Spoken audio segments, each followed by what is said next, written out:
মুসলমান হিসেবে যখন কিনা একটা মুসলমান তার মৃত্যুর শয্যা আল্লাহ পাক রব্বুল আলামিনের দরবার থেকে হুকুম অনুযায়ী মালাকুল মউত আইসা পড়ে রে, মালাকুল মউত আইসা পড়ে।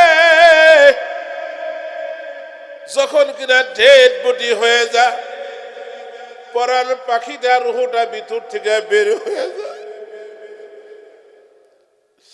এই দেহের ভিতরে কোনো প্রাণ নাই, নিথর দেহ। যখন কিনা খবর হয়ে যায়, ঠিক না বেঠিক? আমি যখন মারা যাই, আমার ছেলে, আমার ছোটের ভাই, আমার সন্তান দৌড়িয়া মসজিদে যায়। মসজিদের ইমাম সাহেবের কাছে বলে, হুজুর আমার বাবা নাই, আমার জনম দুঃখিনী মা আজকে দুনিয়াতে নাই, এই মুহূর্তে দুনিয়া থেকে চলে গেল। সন্তানের পক্ষ থেকে, বাড়িওয়ালার পক্ষ থেকে খবরটা পাওয়ার পর মসজিদের ইমাম সাহেব মসজিদের মাইকটা ব্যবহার করিয়া অমুক গ্রাম নিবাসী মরহুম অমুক দুনিয়া থেকে চলে গেছে, ইন্না লিল্লাহ ওয়া ইন্না ইলাইহি রাজিউন। এরপরে কি হয়, এক গ্রুপ গোসলে ব্যস্ত আর এক গ্রুপ বাড়ির পাশে কবরস্থান। এই যে কবরস্থান, কথাটা খুব খেয়াল করেন। আমার সুৎকিরার যুবক ভাইরা রে, আমার বৃদ্ধ বাবা,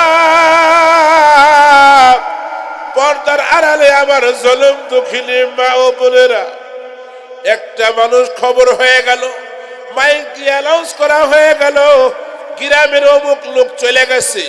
কিছু লোক গোসলে কাপড় কিনার ব্যস্ত, এবং কিছু লোক কবরস্থানে গিয়ে কবর খোদার জন্য কিছু লোক ব্যস্ত, ঠিক না ঠিক? আমার ভাইয়েরা, মরা মানুষ কথা বলে। কিতাবের ভিতরে এই কিতাবটা যিনি লেখছেন, আজ থেকে 1100 বছর পূর্বে এই কিতাবটা লিখছেন। এই কিতাবের ভিতরে ঘটনা নিয়ে আসছেন, তৎকালীন এক মুসলমান মারা গেছে, তার বডি থেকে নিয়ে তার রুহটা শেষ হয়ে গেছে, মালাকুল মউত এসে নিয়ে গেছে। নিয়ে যাওয়ার পরে তার বাড়ির পাশে কবরস্থান। যখন কিনা তার জন্য কবরটা খনন করতেছি, খনন করতে করতে আধা হাত, এক হাত, 1.5 হাত, 2 হাত, 2.5 হাত, 3 হাত, 3.5 হাত, ঠিক না ঠিক? 3.5 হাত কবরটা খনন করার মুহূর্তে যারা কিনা কবর খনন করে, তৎকালীন যে কয়জন গেছে, ওই কয়জন কবরটা খুঁড়তে যাইয়া দেখতে পাইরে বাবা, আল্লাহু আকবার বলছেন। ওই মুহূর্তে আল্লাহর ওলি মারা যাওয়ার পর কবরটা খনন করতেছে, করতে করতে করতে করতে যখন কিনা 2.5 হাত গহীনে চলে গেছে, 2.5 হাত গহীনে যাওয়ার পর দেখা যায় পাশের কবরে আর একটা কবর, যাকে কবর দেওয়া হয়েছিল বহুত দিন পূর্বে, পুরাতন একটা কবর। এই কবরের ভিতরে রে, এই কবরের মুদ্রা,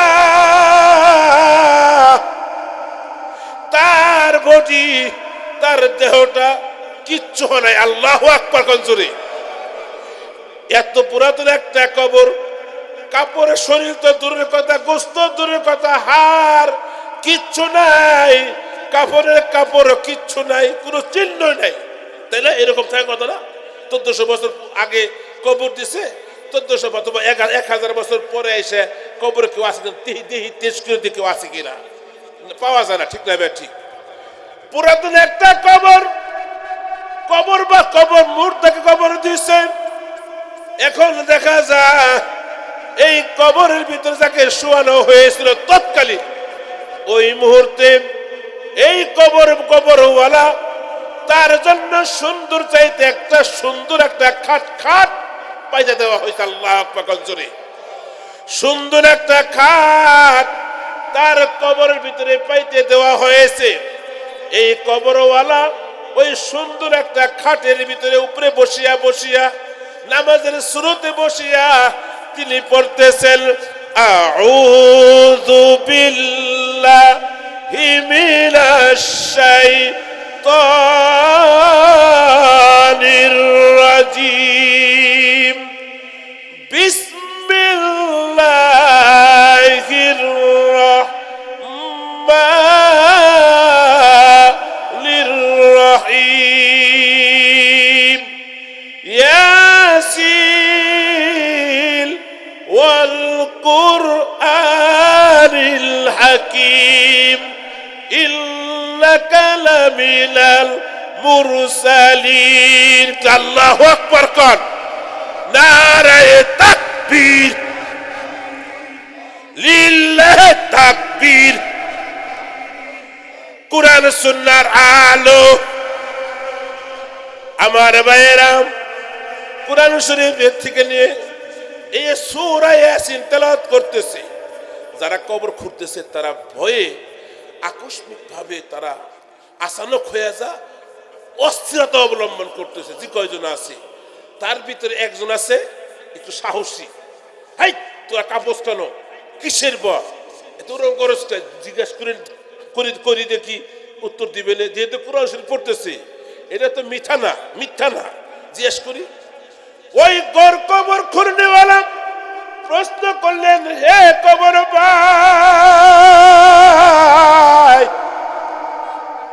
আপনার কি অবস্থা?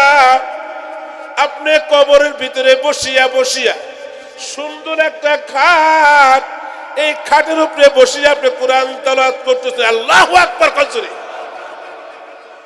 এই অবস্থা কতদিন যাবত, কি কারণে? উত্তর দিলেন, কথাটা বুঝেন নাই?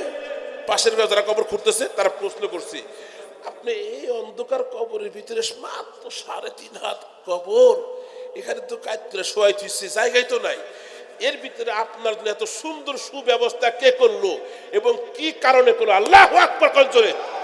আরো যে আল্লাহু আকবার, চিল্লে আল্লাহু আকবার। উত্তর দেওয়ার পর ওই কবরওয়ালা ওই যে খাটের উপরে বসে রয়েছে, সে উত্তর দিতেছে, ও ভাই, ভয়ের কোনো কারণ নাই, এখানে আমাকে দীর্ঘদিন যাবত আমাকে দাফন করা হয়েছে। আল্লাহু আকবার কইরে। কিন্তু দুনিয়ায় থাকা অবস্থা আমার অন্য কোন ইবাদত বন্দেগী, এত মজবুত ইবাদত বন্দেগী নাই, কিন্তু একটা বন্দেগী আমি করতাম। দুনিয়ায় থাকা অবস্থা সুন্দর করে ওযু করিয়া, আল্লাহকে বিশ্বাস করিয়া, আল্লাহর নবীর উপরে ঈমান আনিয়া, জান্নাত জাহান্নাম বিশ্বাস করেছি, আল্লাহর আসমানি কিতাব আল কোরআনের উপর ঈমান এনেছি, কোরআনকে বিশ্বাস করছি, এই কোরআনকে মহব্বত করতাম, এই কোরআনকে শ্রদ্ধা করতাম, ওযু করিয়া এই কোরআনকে মাথায় নিতাম, এই যে কপালে লাগাইতাম, চোখে লাগাইতাম, ঠোঁট দিয়া চুমু খাইতাম, বুকে জড়াইয়া ধরতাম, আর বলতাম আল্লাহ, জোরে আল্লাহু আকবার, আরো জোরে আল্লাহু আকবার। আল্লাহকে বলতাম, আল্লাহ, আমি মূর্খ, আমি বেশি তেলাওয়াত করতে পারি না পারি বেশি ইবাদত বন্দি করতে। মাওলা,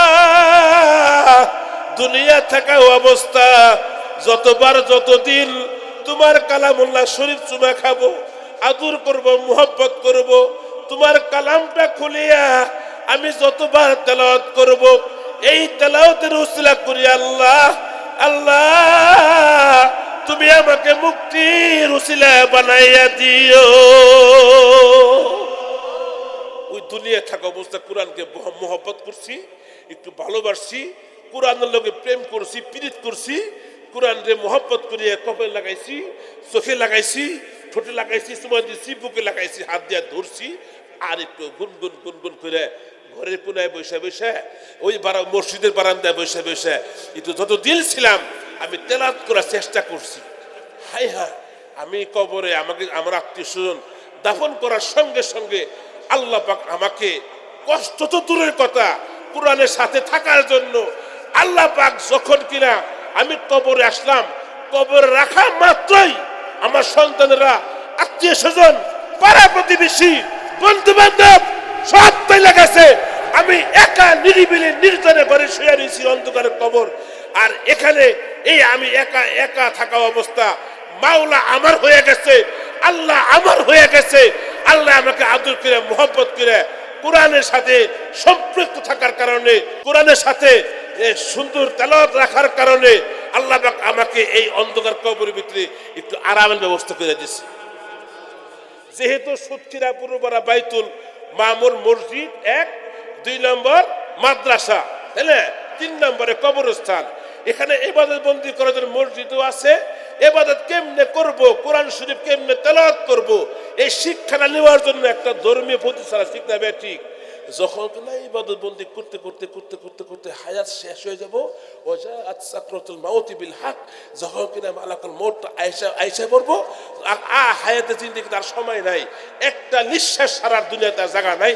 যখন কিনা টপট করে মালাকুল মউত আইসা নিয়ে যাওয়ার জানটা নিয়ে যাওয়ার সঙ্গে সঙ্গে কোরআনের মহব্বতে খাতিরে আমি আশা করি, দোয়া করি আল্লাহ পাক আমাদের সকলকে যেন দুনিয়ায় থাকা অবস্থা কোরআনের সাথে মহব্বত থাকিয়া এই যে 3.5 হাত গড় অন্ধকার কবরটা আমরা যেন সুন্দর করে যাইতে পারি, কবরে সামানা গুছাইয়া যেন দুনিয়া থেকে যাইতে পারি, এই তৌফিক সকল। আমিন। কাজরে জোরে কান আমিন।